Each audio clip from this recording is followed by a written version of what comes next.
हरपालपुर नगर बंद कर ओबीसी महासभा ने प्रमुख मांगों को लेकर सौंपा ज्ञापन।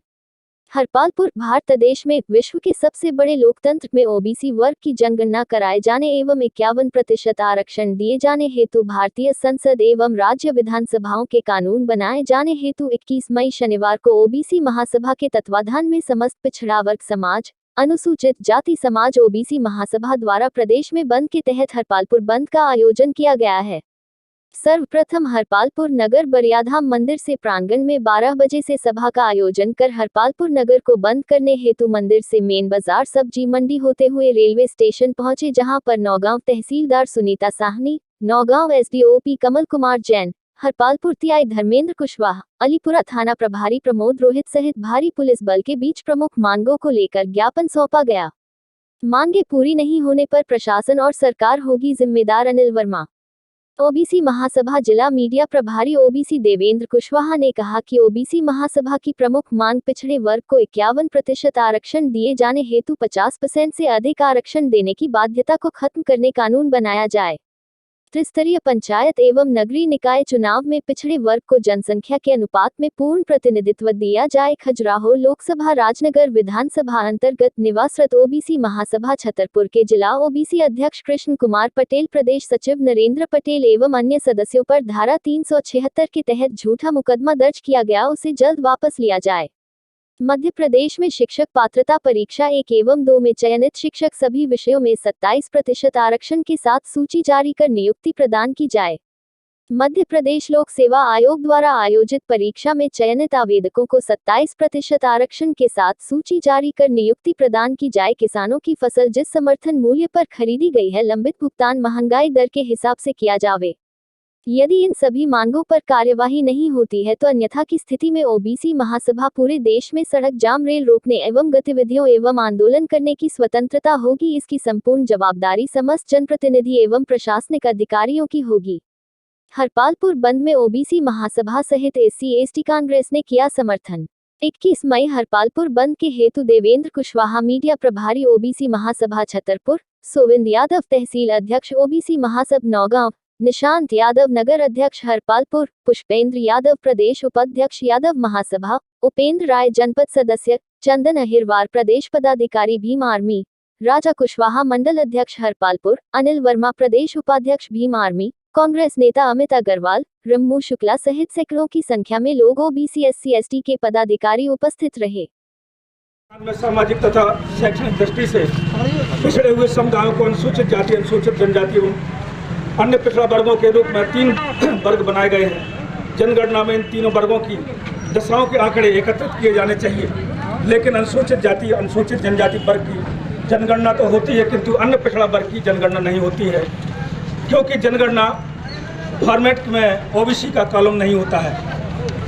महोदय, संविधान के अनुच्छेद 340 के परिपालन में अन्य पिछड़ा वर्ग के लिए गठित आयोगों काका कालेकर साहब आयोग मंडल आयोग व मध्य प्रदेश रामजी महाजन आयोग द्वारा अन्य पिछड़ा वर्ग की जनगणना कराए जाने बाबत अनुशंसाएं की गई हैं।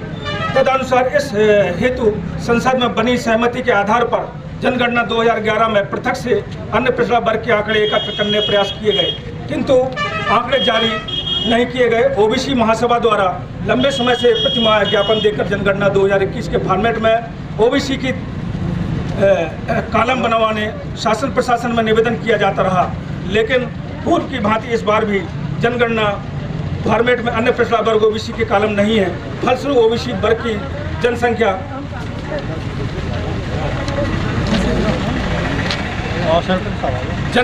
तथा उनकी परिस्थितियां का आकलन नहीं हो पाएगा। फलतः ओबीसी वर्ग के विकास करने की संवैधानिक प्रतिबद्धता फिर अपूर्ण रह जाएगी। ओबीसी महासभा आपसे सविनय प्रार्थना करती है कि जनगणना 2021 के फॉर्मेट में केवल कॉलम 13 में ओबीसी के लिए 3 और अन्य के लिए 4 लिखें का विकल्प बनवाने हेतु सभी राज्य सरकारें ओबीसी जनगणना हेतु राज्य विधानसभाओं से प्रस्ताव पास कराकर केंद्र सरकार को पहुंचाने हेतु कई सालों से निवेदन किया जाता रहा है, जिससे ओबीसी समाज की भारत देश की नागरिक मतदाता होने के नाते जनसंख्या अनुपात में हिस्सेदारी प्राप्त कर सके। महोदय, ऐसा निवेदन ओबीसी महासभा द्वारा पिछले लगातार 3 वर्षों से किया जाता रहा, किंतु प्रशासन और सत्ता में बैठे जातिवादी मानसिकता के अधिकारियों और जनप्रतिनिधियों द्वारा लगातार अनदेखी की जाती रही है। उसी षड्यंत्र के साथ चाहे किसी भी दल की सरकार रही हो, सभी दलों ने आज़ाद भारत के इतिहास में पिछड़े वर्ग की जनगणना नहीं होने दी है।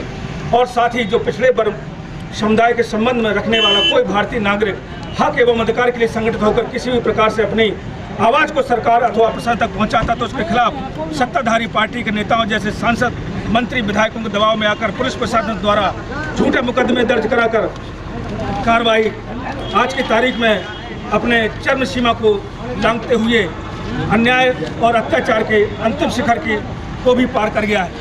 महोदय, हाल ही में माननीय सर्वोच्च न्यायालय में मध्य प्रदेश सरकार द्वारा अपना पक्ष मजबूती से न रखते हुए त्रिस्तरीय पंचायत एवं नगरीय निकाय चुनाव में ओबीसी वर्ग का आरक्षण खत्म शून्य कर दिया था, किंतु पिछड़ा वर्ग समुदाय के विरोध में कुछ दिनों बाद माननीय सर्वोच्च न्यायालय द्वारा 14% आरक्षण के साथ पंचायत चुनाव कराने का निर्णय पारित किया गया, जिसमें कुल आरक्षण सीमा 50% से अधिक न होने की बात कही है। महोदय, 50% से अधिक आरक्षण न होने की स्थिति में केवल पिछड़ा वर्ग समुदाय का आरक्षण जनसंख्या के हिसाब से कम कर देना, क्या ये पिछड़े वर्ग के साथ न्याय है? अन्य वर्गों जैसे EWS आरक्षण भी सामान्य वर्ग की जनसंख्या के हिसाब से ज़्यादा है। क्या 10% आरक्षण से कटौती करके पिछड़े वर्ग के साथ न्याय किया जाना संभव नहीं था? महोदय, तथा यह कि सन 1931 में पिछड़े वर्ग की आबादी 52% होकर जनगणना आंकड़े जारी हुए थे। उसी आधार पर पिछड़े वर्ग समुदाय को 27% आरक्षण देना सुनिश्चित हुआ था। उसी बाद देश में जनसंख्या की प्रतिवर्ष बढ़ोतरी होती रही है और बच्चा केंद्र, समुदाय स्वास्थ्य केंद्र, जन्म मृत्यु जनसंख्या एवं सांख्यिकी कार्यालय एवं महिला बाल विकास एवं आंगनबाड़ी केंद्रों पर भी नवजात शिशु का टीकाकरण के दौरान जाति प्रमाण पत्र बनवाए जाने के दौरान SDM कार्यालय एवं लोक सेवा केंद्र के माध्यम से एवं शासकीय योजनाओं का लाभ लेने नौकरी और नियुक्ति के दौरान पिछड़ा वर्ग की जनसंख्या के आंकड़े एकत्रित होती रही है। भारत सरकार एवं मध्य प्रदेश सरकार द्वारा माननीय सर्वोच्च न्यायालय में अपने अधीनस्थ प्रशासनिक अधिकारियों को जो पिछड़े वर्ग की जनसंख्या देने के लिए कहा गया था, किंतु तय सीमा में कार्य न करने वाले अधिकारियों के खिलाफ भारत सरकार एवं मध्य प्रदेश सरकार द्वारा कोई भी कानूनी कार्रवाई नहीं की गई है। यह सत्ताधारी दल के मुखिया के प्रदेश व देश की जनता के प्रति उनकी लापरवाही, गैर नेतृत्वकारी क्षमता एवं निर्णय लेने की मानसिक अपंगता का इंगित करता है, जो कि महान लोकतांत्रिक देश में लोकतंत्र को बचाने एवं का असफल प्रयास को दर्शाता है। महोदय, तत्काल प्रभाव से भारत देश के सबसे लोकतंत्र में ओबीसी वर्ग की जनगणना कराए जाने एवं इनका आरक्षण दिए जाने हेतु भारतीय संसद एवं राज्य विधानसभा के कानून बनाए जाने हेतु निवेदन प्रस्ताव स्वरूप आपकी ओर से अनिवार्य एवं अनावश्यक कार्रवाई हेतु प्रस्तुत है। ओबीसी महासभा के प्रमुख निम्न मांगे हैं। महोदय, पिछड़े वर्ग को इनके आरक्षण दिए जाने हेतु 50% से अधिक आरक्षण देने की बाध्यता को खत्म करने के लिए कानून बनाया जाए। दूसरा, त्रिस्तरीय पंचायत चुनाव, नगरीय निकाय चुनाव में पिछड़े वर्ग को जनसंख्या के अनुपात में पूर्ण प्रतिनिधित्व आरक्षण दिया जाए। तीसरा, खजुराहो लोकसभा राजनगर विधानसभा के अंतर्गत निवासरत ओबीसी महासभा छतरपुर जिला ओबीसी अध्यक्ष कृष्णा पटेल, प्रदेश सचिव नरेंद्र पटेल एवं अन्य सदस्यों पर धारा 376 के तहत झूठा मुकदमा दर्ज किया गया है, उसे जल्द से जल्द वापस किया जाए। चौथा, मध्य प्रदेश में शिक्षक पात्रता परीक्षा वर्ग एवं 1 एवं 2 में चयनित सभी विषयों में 27% आरक्षण के साथ ही सूची जारी कर नियुक्ति प्रदान की जाए। पाँचवा, मध्य प्रदेश लोक सेवा आयोग द्वारा आयोजित परीक्षा में चयनित आवेदकों को 27% आरक्षण के साथ ही सूची जारी कर नियुक्ति प्रदान की जाए। किसानों की फसल जिस समर्थन मूल्य पर खरीदी गई है, लंबित भुगतान महंगाई दर के हिसाब से किया जाए। तो लेकर सभी मांगों पर कार्रवाई हेतु निवेदन प्रस्तुत है। अन्यथा की स्थिति में ओबीसी महासभा पूरे देश और प्रदेश में सड़क जाम, रेल रोकने एवं गतिविधियों एवं आंदोलन करने की स्वतंत्रता होगी। इसकी संपूर्ण जवाबदारी, समग्र जवाबदारी जनप्रतिनिधियों एवं प्रशासन अधिकारियों को होगी।